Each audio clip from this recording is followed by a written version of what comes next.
Thank you very much for the kind introduction.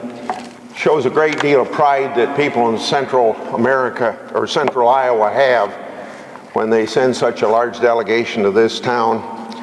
Thank you for coming, and I enjoy being with you every year that you're here and an opportunity to discuss some of the important issues.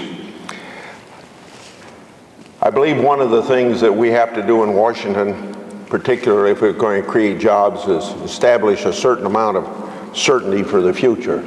There's a lot of money that's not spent that's in corporate treasuries right now because they don't know what we're going to do in Washington here, what the future holds in regard to the deficit, tax reform, regulations, and trade, and maybe a lot of other things as well.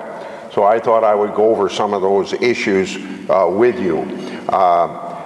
On the floor of the Senate now is something that's important if you're within 150 miles of the Mississippi River, and maybe even if you're further than that from the Mississippi River, but the infrastructure bill for inland waterways is the bill that's on the floor of the Senate right now. And that's pretty important to the economy as well as recreation and the environment for people living in Iowa. And I don't think it's going to be a controversial bill, but it's pretty important because we see a lot of our foreign competition, particularly Brazil, improving their infrastructure to get their products to the ocean to get shipped around the world. And if the United States is going to be competitive, we have to keep our infrastructure up. Most of the time people from Iowa come to us and talk about infrastructure. It's always about highways and transportation that's surface. But in a good part of our economy is related to the Mississippi River as well. Starting today in committee, we're going to start work in the Judiciary Committee on the immigration bill. It's an 844-page bill with 23 pages added to it since this bill was put out. We have to give it a lot of attention because immigration is very important. The system is broken. It has to be fixed. It's a lot of controversy about how to fix it, but no controversy that it ought to be fixed. And in the process of looking towards immigration, don't forget a fact that the United States already is the most inviting nation from the standpoint of legal immigration coming to our country every year, in the neighborhood of 800,000 to 1 million people that come here under our legal laws to work.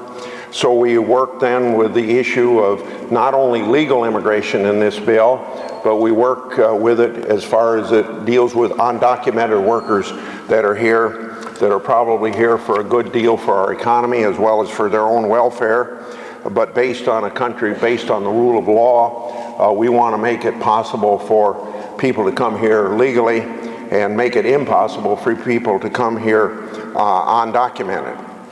And what this bill emphasizes in the way of legal immigration is agricultural workers, unskilled workers, and third, what you might call professional workers, but not limited entirely to engineers, but where we come up short with a lot of things that are necessary to keep our economy going.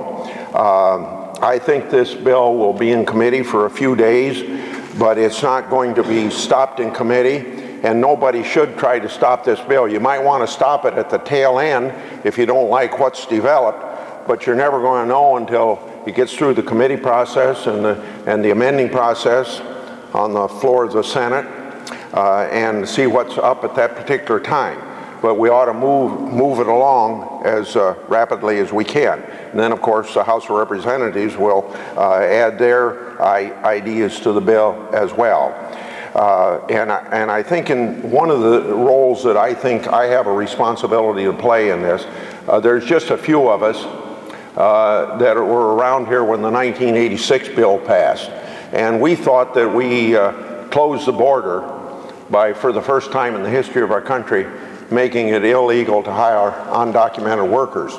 And we did that by a $10,000 fine if you were to hire such people.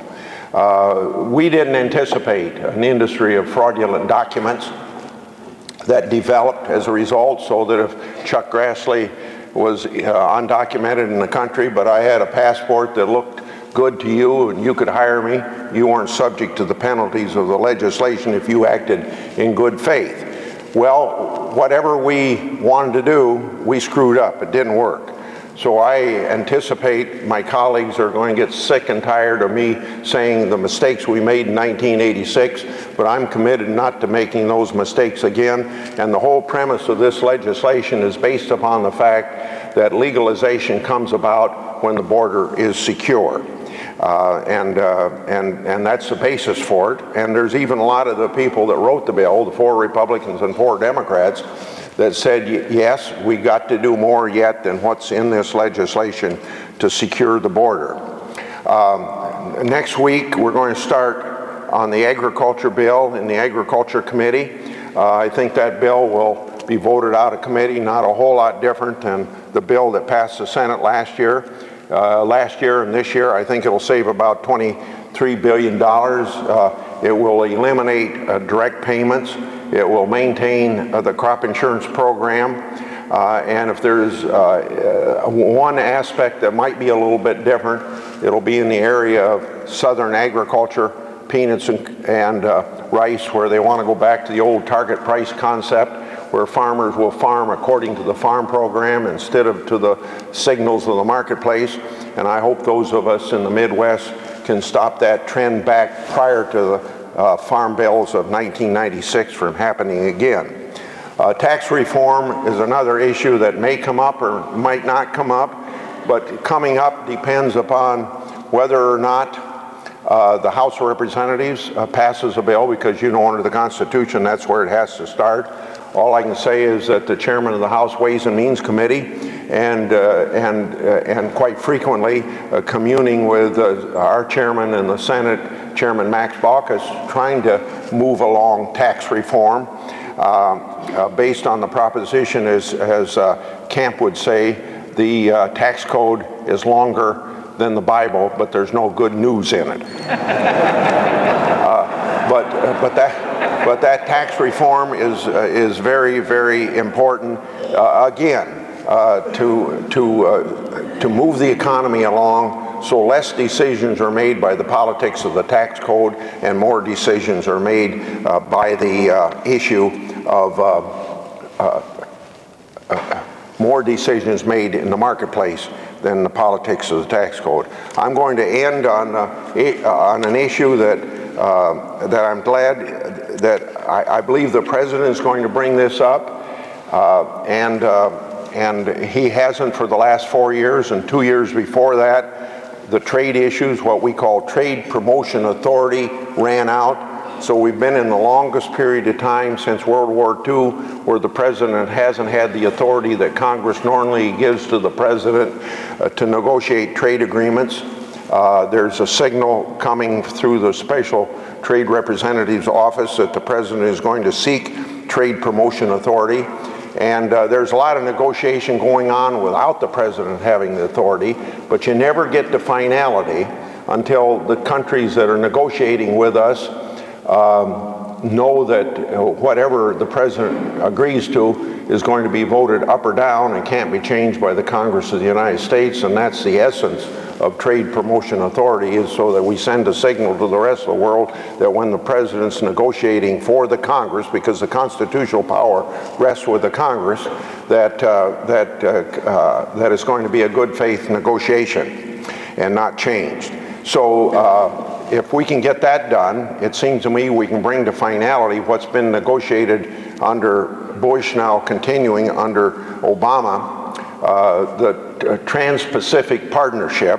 And that's better news now than when that negotiation even started, because Japan now has joined those negotiations. And this is going to be good for an exporting state like Iowa if we can get these trade barriers reduced. And the last issue on trade is presumably we're going to start negotiating a free trade agreement with Europe, which will also be a great enhancement for the economy.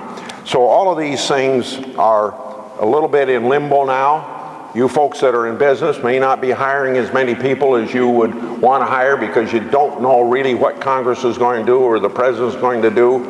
and whatever we can do to bring certainty so that people will invest their money, because for production to happen in the United States, you've got to have two essential factors: capital and labor. And we've got plenty of labor. People looking for jobs all over the place. We've got to have the capital invested, and for that to happen, we have to have more certainty in Washington, D.C. policy, both within the executive branch as well as the executive branch. Thank you very much.